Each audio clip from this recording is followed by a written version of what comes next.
दिवाली से दिवाली तक सीरीज की नेक्स्ट एपिसोड में आप सबका स्वागत है। दिवाली से दिवाली तक मार्केट कहाँ भी जाए, कहीं भी जाए, लेकिन मेरे जो आज के गेस्ट हैं वो पिछले 20 साल से हर दिवाली पर उनका एक ही लुक रहा है, वो एज ही नहीं हो रहे हैं। हम बात कर रहे हैं नीलेश शाह, एनविजन कैपिटल के एमडी एंड सीईओ हैं ये, और ये पहले काफ़ी ऑफकोर्स ब्रोकरेज हाउस में काफ़ी सीनियर पोस्ट पे रह चुके हैं। कोटक म्यूचुअल फंड में भी ये सीईओ रह चुके हैं और अब अपनी खुद की कंपनी एनविजन कैपिटल चला रहे हैं और काफ़ी अच्छे से चला रहे हैं। नीलेश, सबसे पहले तो शुक्रिया, आपके साथ आवाज़ पे पहली बार बात हो रही है, तो आपके समय के लिए शुक्रिया।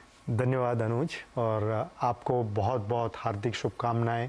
कॉन्ग्रेचुलेशंस ये आपके लिए, और पूरी उम्मीद है कि मैंने आपको कई बरसों से देखा हुआ है और ऐसे बहुत हाई लेवल का कॉन्फिडेंस है कि आप सीएनबीसी आवाज़ को एक नई ऊंचाई पे लेके जाएंगे।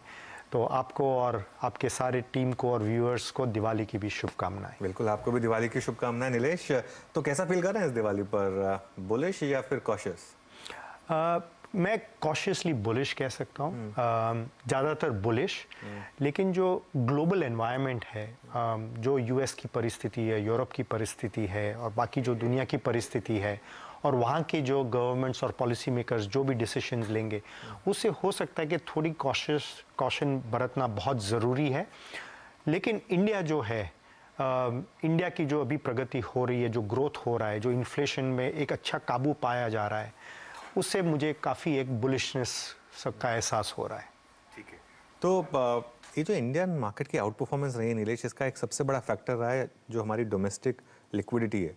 मतलब 2008 का टाइम आपको याद होगा कि एफआई सेलिंग के बाद मार्केट कितना गिर गया था। इस बार एफआई सेलिंग शायद उससे ज़्यादा हुई है, लेकिन फिर भी मार्केट पीक टू बॉटम सिर्फ 18% गिरा और अब तो सिर्फ 5 या 6% दूर रह गया ऑल टाइम हाई से। इसको हम कैसे समझें? एक मैच्योरिटी है रिटेल इन्वेस्टर की या कुछ और? ये 2 या 3 चीज़ है। सबसे पहली बात है कि जो हमारा अर्थतंत्र है, इकोनॉमी है, वो रिलेटिवली बहुत ही रेजिलिएंट है। काफ़ी अच्छा एक कुशन मिल रहा है। जो भी सरकार की जो नीति नियम उन्होंने जो अपनाए हैं, रिफॉर्म्स किए हैं, उसका रिजल्ट अभी देखने को मिल रहा है और उसी का डिविडेंड्स हमें मिल रहा है। पहली बात तो ये है। दूसरी बात ये है कि ये जो रिटेल वर्क है, जो हम जेनजी बोलते हैं, ये एक बहुत ही नया वर्ग है जो बैंक के 5, 6, 7% के एफडी रिटर्न से खुश नहीं है। वो थोड़े रिस्क टेकिंग भी है, ज़्यादा इन्फॉर्म्ड भी है और अपने खुद के इन्वेस्टमेंट के डिसीजंस ले सकता है, उनमें क्षमता है। और वो हमें देख रहे कि उनके जो फ्लोज है वो बड़ी मात्रा में आ रहे, बहुत बड़े प्रमाण में आ रहे, और ऐसा लग रहा है कि ये शुरुआत है। और पहली दफ़ा इतने बरसों में देखा है कि जो डोमेस्टिक म्यूचुअल फंड या डोमेस्टिक इंस्टीट्यूशंस की होल्डिंग है वो एफआई से बढ़ गई है। ये मेरे हिसाब से ये पिछले जो 4-6 क्वार्टर में जो हुआ है, जो पिछले संवत से ये संवत तक, मेरे हिसाब से ये बहुत ही बड़ा बदलाव है, ये बहुत ही बड़ा ट्रेंड चेंज है। और ये जो ट्रेंड है ये अगले 5-10 साल में एक बहुत ही बड़ी रफ्तार से आगे बढ़ेगा। तो ये जो है ये हमें ध्यान रखना है। और तीसरी बात है कि जो इंडिया का जो आउट परफॉर्मेंस है ये पिछले 1 साल के नहीं लगे, अगर आप पिछले 10 साल, 20 साल, 30 साल का डेटा देखिए, एमएससीआई इंडिया जो है उसका जो एक आउट परफॉर्मेंस है वो पूरे विश्व में शायद यूएस मार्केट के बाद शायद इंडिया का दूसरा क्रम आता है वहाँ पे, शायद दूसरा हो या तीसरा क्रम। तो ये जो है कई वर्षों, कई दशक से चल रहा है, लेकिन फिर भी ऐसे लग रहा है कि यूएस इकोनॉमी एक बहुत मैच्योर इकोनॉमी हो गई है। इंडिया की अभी भी शुरुआत हुई, हम तो सिर्फ $2000 पर कैपिटा पे है। ये सोचने वाली बात है कि अगर हम 5, 10, 15 साल में $5000, $10,000 की पर कैपिटा होगी तो अर्थतंत्र, इकोनॉमी और हमारे मार्केट की क्या पोजीशन हो सकती है, वो सोचने वाली बात है। बिल्कुल, मैं इनफैक्ट समीर अरोड़ा से बात कर रहा था, वो डेटा दे रहे थे कि 15 साल में इंडियन मार्केट ने वॉरेन बफे के पोर्टफोलियो को भी आउट परफॉर्म किया है और डॉलर टर्म्स में भी एसएनपी को और यूएस मार्केट को आउट परफॉर्म किया है। तो ये एक गर्व की बात है और ये आपको बता रहा है कि कैसे लॉन्ग टर्म में इक्विटी में आप वेल्थ क्रिएशन कर सकते हैं। देखिए 12-13% का कंपाउंडिंग 15 साल में बहुत ज़्यादा पैसा क्रिएट करता है। तो नीलेश, एक दो बड़े सेक्टर्स की बात कर लेते हैं। सबसे पहले शुरुआत करते हैं फाइनेंशियल्स की, क्योंकि इंडिया में एक बुल मार्केट के साथ वो सिनोनिम हो गया है कि जब भी बुल मार्केट आती है फाइनेंशियल्स उसको लीड कर रहे हैं। तो यहाँ पर आपको लग रहा है खास तरीके से जिस तरीके से ICICI बैंक, SBI, ये सब स्टॉक्स जो डोमेस्टिक पूरा इकोनॉमी को केटर करते हैं, उनमें जिस तरीके की तेज़ी आई है, आपको लग रहा है कि ये लीडरशिप पॉकेट यही रहने वाली है? ये जो लीडर्स हैं इनकी लीडरशिप पोजीशन बनाए रहेगी क्योंकि उनकी साइज इतनी बड़ी है और साइज के बहुत बेनिफिट्स है, खास करके ये सेक्टर, ये क्षेत्र में जो बैंकिंग सेक्टर है। लेकिन जो सराहनीय बात ये है कि जो सेकंड लेवल ऑफ बैंक्स है, अगर आप टॉप 3-4 बैंक को अगर साइड में रखें और बाकी जो बैंक्स हैं उनके जो पिछले 5-10 साल में जो उनके चैलेंजेस थे एसेट क्वालिटी को लेके या ग्रोथ को लेके, इंफ्रास्ट्रक्चर खड़ा करने को जो है, या उनकी टेक्नोलॉजी कैपेबिलिटीज क्रिएट करने में, ये सारे जो चैलेंजेस है अभी पीछे रह गई है। और आज की तारीख में इनकी बैलेंस शीट बहुत ही मजबूत हो गई है, एसेट क्वालिटी के जो प्रॉब्लम्स थे वो पीछे रह गए हैं, उनके कासा रेशियोज वो बहुत ज़्यादा इंप्रूव हो रहे हैं। और उसके अलावा जो ग्रोथ हो रही है इकोनॉमी में, आप सोचिए कि अभी भी जो सिस्टम क्रेडिट ग्रोथ है वो 16% है। तो कई बैंक्स के लिए 20 से 25% जो लोन ग्रोथ करना वो बहुत ही मुमकिन है, बहुत ही पॉसिबल है। और उसका जो इम्पैक्ट है उनके अर्निंग्स पे, उनके मुनाफे में, वो बहुत ही ज़बरदस्त हो सकती है। तो जो बड़े बैंक्स हैं वो तो बड़े ही रहेंगे और मजबूत होंगे, लेकिन जो नेक्स्ट लेवल ऑफ बैंक्स हैं, हमें ऐसा लग रहा है कि उनके जो नतीजे हैं, उनका जो प्रदर्शन है वो और भी अच्छा हो सकता है बड़े बैंक्स के कंपैरिजन में। इस पे मैं एक्चुअली आपका फॉलोअप चाहता था, क्योंकि पिछले 6 महीने में आप मूव देखिए फेडरल बैंक में या सिटी यूनियन बैंक में या बैंक ऑफ बड़ौदा में, तो ज़बरदस्त मूव हो। ये IDFC फर्स्ट बैंक, ये सबके सब बैंक्स, इंडसइंड बैंक, 3 महीने में मेरे ख्याल 60 से 70% ये स्टॉक्स भागे हैं। नीलेश, वैल्यूएशन वाइज आप कह रहे हैं कि अभी भी इनमें स्कोप है? इनमें स्कोप है क्योंकि अभी भी ये सारी जो बैंक्स है ये शायद जो ट्रेलिंग बुक वैल्यू पे तकरीबन 1.5 टाइम्स के आसपास इनका वैल्यूएशन है, मे बी 1.5 1.75 का रेंज है। और अगर 20-25% इनकी ग्रोथ आती रहती है, जो हमें लग रहा है कि अगले 2-3 साल तक तो आएगी ये इस टाइप की ग्रोथ, तो इनका जो रिटर्न ऑन एसेट है, रिटर्न ऑन इक्विटी है, उसमें काफी अच्छी वृद्धि देखने को मिलेगी। और जब वो होता है तब इनके वैल्यूएशंस भी और भी री-रेट होती है। तो बहुत संभव है कि बुक वैल्यू खुद एक पर्टिकुलर रेट पे ग्रो होगा, और अगर ये जो प्राइस टू बुक मल्टीपल है जो 1.5 का 2.5 हुआ, तो जो रिटर्न्स जो आ सकते हैं इनके स्टॉक प्राइसेस पे वो और भी अच्छे आ सकते हैं। ये बहुत इंपॉर्टेंट बात नीलेश ने बोली। देखिए, कई लोग पूछते हैं कि अगर किसी कंपनी की अर्निंग्स 10 या 15% से कंपाउंड होती है तो उसका स्टॉक क्यों 15-20% पे कंपाउंड हो जाता है? क्योंकि जो मार्केट उसको फिर वैल्यूएशन देता है वो भी धीरे धीरे बढ़ने लगता है। जो आप प्राइस टू बुक या प्राइस टू अर्निंग्स देते हैं, अगर एक ट्रैक रिकॉर्ड अच्छा बनता जाता है तो इसीलिए स्टॉक मार्केट में हमेशा जो अच्छी कंपनियाँ होती हैं वो अपनी अर्निंग्स ग्रोथ का जो स्टॉक्स है उससे ज़्यादा कंपाउंड करते हैं। ये एक बहुत बड़ा फैक्टर होता है स्टॉक मार्केट्स में। नीलेश, आपने एक IT सेक्टर को पिछले 3 दशक से देखा है, करीब देखा है। इस समय जो चल रहा है IT में, ये जो बेयर मार्केट चल रही है, ये सिर्फ जो पिछले 3 साल में एक्सेसेस हो गए थे उसको अनवाइंड कर रहा है, या फिर ये एक तरीके से कुछ बता रहा है कि जो US में प्रॉब्लम है उसको लेके एक लंबी बेयर मार्केट आ सकती है? इसको आप कैसे देख रहे हैं? ये बिल्कुल सही है कि जो एक्सेसेस हुए थे कैलेंडर ईयर 2021 में, जो काफ़ी एक्सेसेस हुए थे, वो एक्सेसेस का एक मानो के एक मीन रिवर्जन हो रहा है, एक करेक्शन सा हो रहा है। और ये एक्सेसेस क्यों हुई थी? 2 कारण है। पहली बात, इन सब कंपनीज के जो रेवेन्यू ग्रोथ था, जो टर्नओवर ग्रोथ था, वो हो रहा था क्योंकि दुनिया टेक्नोलॉजी पे स्पेंडिंग कर रही थी। हर कंपनी को डिजिटल ट्रांसफॉर्मेशन करना था, टेक्नोलॉजी एडवांसमेंट्स करनी थी, इसीलिए जो उनके बजट्स पे ज़्यादा डिस्कशन ही नहीं थे, वो खर्चा करने को तैयार थे, जिनका सीधा बेनिफिट हमारी IT कंपनीज को हो रहा था। दूसरा बड़ा जो बेनिफिट था, इनके मार्जिन्स काफ़ी एक्सपैंड हुए थे। कई कंपनियों के तो मतलब 200-300 बेसिस पॉइंट का मार्जिन एक्सपेंशन हुआ था, क्योंकि ट्रैवल का खर्चा नहीं था, डेवलपमेंट सेंटर्स बहुत थे, वर्क फ्रॉम होम था, वगैरह वगैरह। ये सारे जो अलग अलग कारण हैं उसकी वजह से मार्जिन्स एक्सपैंड हो रहे थे, और उसके चलते, और जब भी ग्रोथ आती है, जो एक एक्स्ट्रा ग्रोथ आती है, तो मार्केट हमेशा उसको एक्स्ट्रा वैल्यूएशन देता है, और वही एक्स्ट्रा वैल्यूएशन अभी करेक्ट हो रहा है क्योंकि मार्जिन्स नॉर्मलाइज हो रहे हैं, ग्रोथ नॉर्मलाइज हो रहा है। तो ये एक ऐसा पीरियड आएगा जो अगले मेरा ये मानना है कि तकरीबन 2 से 4 क्वार्टर का एक पीरियड आएगा जहां पे करेक्शन काफी हो चुका है, लेकिन ये सेक्टर जो है अभी कंसोलिडेशन में जाएगा। ठीक है। तो 25 से 50% का प्राइस करेक्शन हो चुका है। तो ऐसा लग रहा है कि अभी यहाँ से प्राइस करेक्शन बहुत ज्यादा नहीं होगा, और मेरा ऐसा मानना है कि टेक्नोलॉजी सेक्टर जो है वो मार्केट परफॉर्मर रहेगा अगले 2 से 4 क्वार्टर पे, और फिर वापस एक नए अप ट्रेंड में तो ये जो 2 से 4 क्वार्टर का पीरियड है नीलेश, इसमें ये जो एक वैल्यूएशन थी, हम इन्फोसिस की जब बात करते थे तो वो 17-18 टाइम्स पे ट्रेड करता था, टीसीएस थोड़ा ज़्यादा ट्रेड करता था, एक न्यू नॉर्मल बन गया था 30 टाइम्स, तब उससे वो वापस आ गया।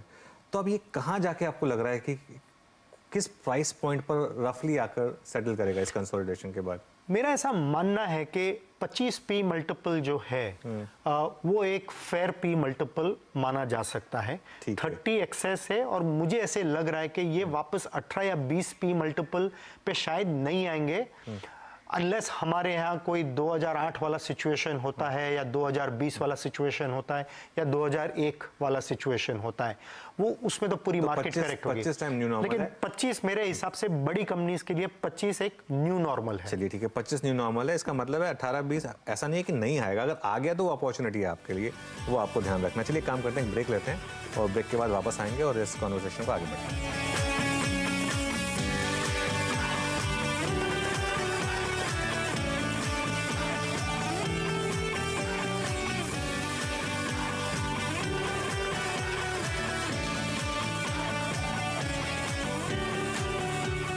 आप देख रहे हैं दिवाली से दिवाली तक हमारे इस खास स्टूडियो से, और मेरे साथ गेस्ट हैं नीलेश शाह एनविजन कैपिटल से, और काफ़ी बड़े एक्सपर्ट हैं इंडिया में, और काफ़ी मल्टी बैगर्स इन्होंने चुने हैं पिछले 20-30 साल में, काफ़ी नाम कमाया, इन्वेस्टर्स के लिए काफ़ी पैसा बनाया ऑब्वियसली। तो नीलेश, हमने 2 बड़े सेक्टर्स की बात कर ली, बैंकिंग की और आईटी की। बैंकिंग में भी बुलिश हैं आप टियर 2 में खास तौर से, और आईटी में अब आप मान रहे हैं कि थोड़ा कंसोलिडेशन के बाद शायद वापस एक अपॉर्चुनिटी मिलेगी। अब बात करते हैं एक ऐसे पॉकेट की जहां पर ज़बरदस्त तेज़ी है, और वो है कंजम्पशन, चाहे डिस्क्रेशनरी कंजम्पशन हो, ऑटोज़ वगैरह हो, या फिर जितने कि आप एफएमसीजी को भी अगर उस बास्केट में इंक्लूड करें, मैसिव तेज़ी है यहाँ पर। ये एनेक्डोटल एविडेंस देख के लग रहा है कि ये कंटिन्यू रहेगी यहाँ पर, और वैल्यूएशन कैसे लग रहे हैं यहाँ पर? ये जो पॉकेट है वो बहुत ही ज़बरदस्त पॉकेट है। मेरा मानना ऐसा है कि जो पूरे विश्व भर में ये जो अपॉर्चुनिटी, ये जो पॉकेट है वो सबसे बेहतरीन अपॉर्चुनिटी है, क्योंकि जो हमारा नया वर्ग है वो तकरीबन जो 350 पौने 400 जो हम जेन जी कहते हैं, वो एक बहुत ही बड़ा है, और ये चाइना से भी बहुत बड़ा वर्ग है। मतलब अगर कंपैरिजन करें तो चाइना में ऐसे 250 मिलियन ऐसे है, जबकि इंडिया में पौने 400 मिलियन है। तो ये जो वर्ग है ये बहुत बड़ा वर्ग है, ये वर्ग इंडिपेंडेंट है, ये वही वर्ग है जो रिटेल इन्वेस्टर की तरह मार्केट में आता है, और रिटेल मार्केट में कंज्यूमर की तरह जाता है, और खुद के डिसीजंस खुद लेता है। तो अभी ये एक ऐसा समय है कि जो अगले 10, 20, 30 साल तक ये जो पॉकेट है उसमें जबरदस्त वृद्धि आएगी। पिछले 30 साल में जो वेल्थ क्रिएशन अपॉर्चुनिटी थी वो थी कंज्यूमर स्टेपल्स, मतलब वो कंपनी जो सोप, शैम्पूज, चाय, कॉफी जो बेच रहे थे। जो अगला 10, 20, 30 साल है उसमें कंज्यूमर डिस्क्रिशनरी एरिया है, चाहे फैशन हो, एक्सेसरीज हो, लाइफस्टाइल रिलेटेड हो, प्रीमियम होम्स हो, ट्रैवल, हॉस्पिटैलिटी, एंटरटेनमेंट, एजुकेशन, ये जो पूरा जो सब पॉकेट्स है, हमें उसमें एक ज़बरदस्त डिमांड देखने को मिलेगी। और क्योंकि जो पर कैपिटा इनकम जो हमारा $2000 पे है, जैसे जैसे ये पर कैपिटा डॉलर में जो वृद्धि आती है, तो ऐसी ही सब एरियाज में ये जो पैसा वही सब एरियाज में जाएगा। तो वहाँ पे बहुत ही ज़बरदस्त मेरे हिसाब से वृद्धि आएगी, और ये एक बहुत ही एक लॉन्ग टर्म अपॉर्चुनिटी, और उसके ऊपर खास करके ध्यान रखना चाहिए। और जहाँ भी मार्केट में करेक्शंस आए, इस टाइप की कंपनीज में निवेश करना चाहिए। कोई पॉकेट्स खास तौर से स्टॉक अगर आप नाम नहीं लेना चाहें तो भले ही ना लें, लेकिन कोई इंडिविजुअल पॉकेट्स इसी स्पेस में जिन पर आप ज़्यादा बुलिश हैं, क्योंकि बहुत बड़ी पॉकेट है। हाँ, तो जो ऐसे लग रहा है कि अगले 2, 3, 4 साल में जो रियल एस्टेट सेक्टर है, जो प्रॉपर्टी है, जो रेजिडेंशियल होम्स है, वहाँ पे वो सबसे अच्छा लग रहा है। और उसके कारण कई है कि पिछले 10 साल में ये जो पूरा सेक्टर था उसमें कहीं नहीं गया है। हाँ। बहुत सारी कंपनीज इसमें अब बैलेंस शीट को संवार लिया है। पॉलिसी जो है रेगुलेटर आ गए हैं रेरा करके, तो इस सबसे बहुत बड़े सुधार आए हैं। और जो कंज्यूमर अभी है, जो जैसे स्टॉक मार्केट में कमाता है, जो जॉब्स में हाइक्स मिलती है, इंसेंटिव्स मिलता है, बोनसेस मिलता है, इसमें पार्क होता है। तो ये जो एक सेक्टर है रियल एस्टेट वाला सेक्टर, ये सबसे इसमें पॉजिटिव और अच्छा लग रहा है। एक तो ये है, और जो दूसरा वाला है वो ट्रैवल और हॉस्पिटैलिटी लेके, ये एक अलग ही स्पेंडिंग का वेव आ रहा है। और जो एक कंज्यूमर उसको एक्सपीरियंस चाहिए, तो एक जो अपॉर्चुनिटी था वो ओनरशिप वाला अपॉर्चुनिटी था, जो रियल एस्टेट वाला, और अभी ये जो अपॉर्चुनिटी है वो अनुभव वाला है, एक्सपीरियंस वाला है, लाइफस्टाइल वाला है। तो उसमें एक है जो होटल कंपनीज है। ज्यादा नहीं होगी नीलेश? इंडियन होटल्स में देख रहा था पिछले 6 महीने में शायद डबल हो गया करीब करीब।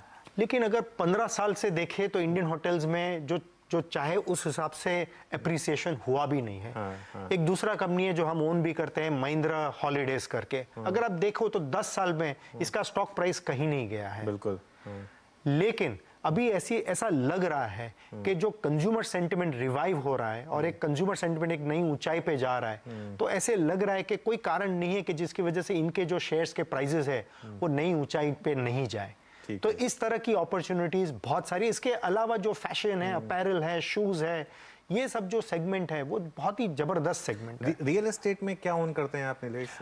हमारी ओनरशिप कोल्टे पाटिल में है। ये हम काफी समय से होल्ड कर रहे हैं, और लेकिन पूना का जो रेजिडेंशियल मार्केट है वहां पे ये लीडर है। और हमारा ऐसा मानना है कि पूरे हिंदुस्तान में पूना की जो मार्केट है वो सबसे बड़ी और सबसे अट्रैक्टिव अपॉर्चुनिटी। और आज भी मतलब वहां पे 6,000-7,000 रुपया पर स्क्वायर फुट पे घर बिकता है। जबरदस्त है। और मुंबई से इतना करीब है, इतना बड़ा एजुकेशनल हब है, टेक्नोलॉजी का हब है, मैन्युफैक्चरिंग हब है, कल्चरल हब है महाराष्ट्र का। तो ये सारे जो फैक्टर्स है वो एक ही संकेत दे रही है कि ये मार्केट आगे जाके बहुत बड़ी मार्केट होगी। और उसमें कोल्टे पाटिल जैसा प्लेयर है वो लीडर है, तो उसका सीधा बेनिफिट मिलेगा। बिल्कुल, काफ़ी सही बात बोली नीलेश ने। पुणे में रियल एस्टेट प्राइसेस उस लेवल तक नहीं बढ़े हैं जो, और बॉम्बे की एकदम सैटेलाइट सिटी है, तो और एक्सप्रेस वे 3 घंटे का रास्ता है बॉम्बे पुणे का। तो ये कुछ स्टॉक्स जो नीलेश रेकमेंड कर रहे हैं, और रेकमेंड नहीं इनके पास हैं, ये आप अपने एडवाइज़र से भी पूछिए अगर आप बाइंग कर रहे हैं तो। नीलेश, एक ऑटोमोबाइल स्पेस में कुछ अच्छा लगता है आपको? इस समय काफ़ी तेज़ी हुई है, टीवीएस मोटर में काफ़ी तेज़ी हुई है, ये सब बाकी के जितने स्टॉक्स हैं, अशोक लेलैंड में ज़बरदस्त तेज़ी हुई है, महिंद्रा ऑल टाइम हाई पर है। इसमें से सबसे अच्छा हमें महिंद्रा लगता है। जो महिंद्रा जो है एक बहुत अरसे के बाद अब ये सिर्फ एक ट्रैक्टर कंपनी नहीं रह गई है। जो एसयूवीज़ है, जो अभी एक 50% प्लस एसयूवीज़ का मार्केट शेयर हो गया है, उसमें महिंद्रा की तकरीबन एक लीडरशिप पोजीशन उभर के आ रही है। इन्होंने कई इंटरेस्टिंग लॉन्चेस किए हैं, आगे जाके भी इंटरेस्टिंग लॉन्चेस हो सकते हैं। और उसके अलावा जो इनका एक चेंज ऑफ गार्ड हुआ है, लीडरशिप चेंज हुई है, और उसके बाद इनका जो एक पर्सपेक्टिव है कि कैसे हमें रिटर्न ऑफ इक्विटी बढ़ाना है और कैपिटल एफिशिएंट होना है, जो पिछले 5-10 साल में एक महिंद्रा के लिए एक बहुत बड़ा चैलेंज था। तो ओवरऑल ग्रुप वाइज में बहुत इंप्रूवमेंट हो रहा है, बैलेंस शीट और भी मजबूत हो रही है, कैपिटल एलोकेशन और भी प्रूडेंट हो रहा है, और उसके अलावा बिजनेस में उनकी बहुत ही एक जबरदस्त पकड़ और एक प्रोग्रेस हो रहा है। तो जो OEM सेगमेंट है उसमें सबसे अच्छा हमें महिंद्रा लग रहा है, हमारे पोर्टफोलियो में भी है। इसके अलावा जो ऑटो कंपोनेंट कंपनीज हैं, क्योंकि हम हमेशा ये मानते हैं कि चाहे कोई भी मॉडल बिके, लेकिन जो ऑटो कंपोनेंट कंपनी है उनका हमेशा उनको बेनिफिट होता है डोमेस्टिक डिमांड से, रिप्लेसमेंट मार्केट से और एक्सपोर्ट मार्केट से। तो वहां पे जो कई कंपनीज है जैसे कि गैब्रियल है, आपने सीवी का जिक्र किया, तो वहाँ पे जमुना ऑटो की एक बहुत ही अच्छी एक लीडरशिप पोजीशन है, एक कुछ पार्ट सप्लाई करने में सीवी मार्केट को। तो जो ऑटो कंपोनेंट जो क्षेत्र है वो बहुत ही इंटरेस्टिंग क्षेत्र है, और अगले 2-3-4 साल में ऐसे लग रहा है मीडियम टर्म में कि ये जो ऑटो कंपोनेंट जो एक सब पॉकेट है ऑटो का, उसका प्रदर्शन शायद OEM से और भी ज़्यादा अच्छा हो सकता है। ठीक है, तो ऑटोज़ में M&M और एंसिलरी में गैब्रियल, जमुना ऑटो, ये कुछ शेयर हैं जिन पर नीलेश नज़र रख रहे हैं। फार्मा पे हमने बात नहीं की, आपने फार्मा को भी काफ़ी अच्छे से ट्रैक किया है। ये जो अंडर परफॉर्मेंस, स्पेशली एक चीज़ जो दिख के आ रही है कि जो डोमेस्टिक ओरिएंटेड फार्मा कंपनी ने नीलेश वो अच्छा कर रही हैं, या तो जो MNC कंपनियां जो इंडिया में हैं वो अच्छा कर रही हैं, जो सिप्ला जैसी कंपनियां हैं जिनका ज़्यादा डोमेस्टिक फोकस है वो अच्छा कर रही हैं, लेकिन US बेस्ड जो फार्मा कंपनियां हैं वो इतना अच्छा नहीं कर रही हैं। यहाँ पर क्या व्यू है आपका? जो यूएस रिलेटेड फार्मा कंपनीज हैं उनमें तो चैलेंजेस अभी भी बरकरार है। हालांकि एक दो जो कंपनी का आपने जिक्र किया जैसे सिप्ला, वो हमारे पोर्टफोलियो में है। उनका जो यूएस रिलेटेड जो पाइपलाइन है आगे चलते हुए बहुत ही बढ़िया पाइपलाइन है। लेकिन सबसे बड़ा प्रॉब्लम इसमें यह आता है कि टाइमिंग।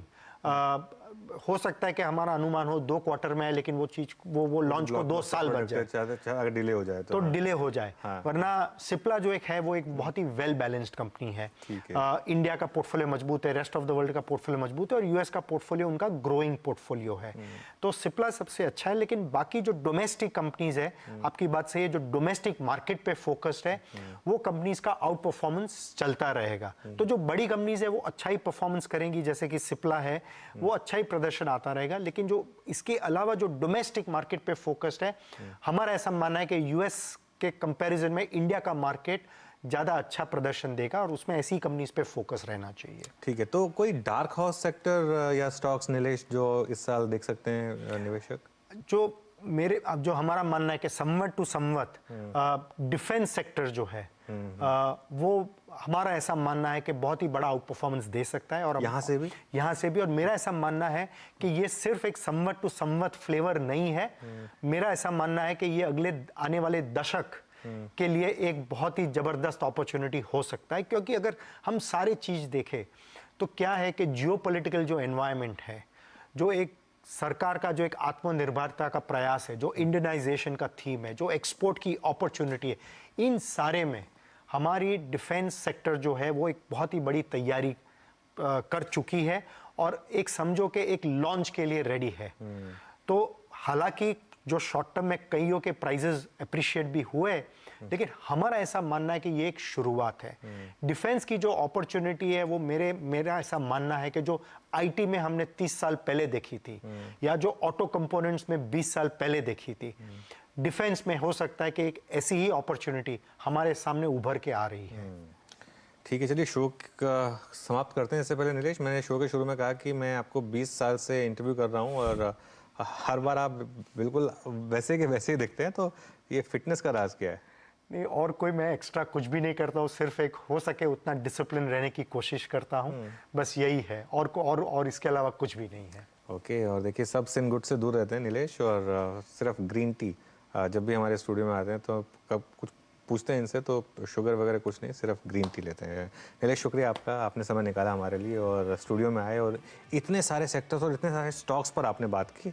एक कोई डिस्क्लेमर देना चाहेंगे आपको कि इतने सारे स्टॉक्स की बात की हमने? हाँ, जितने भी स्टॉक्स डिस्कस किए, ये मानना है कि ये हमारे पोर्टफोलियो में है या हमारा वेस्टेड इंटरेस्ट है, तो आप जो भी अगर इनके ऊपर एक्शन करना चाहें आप अपने एडवाइज़र से पूछ के कीजिए। चलिए, धन्यवाद अनुज। चलिए, धन्यवाद नीलेश, और इसके साथ ही शो समाप्त करते हैं। आप बने रहिए CNBC आवाज़ के साथ।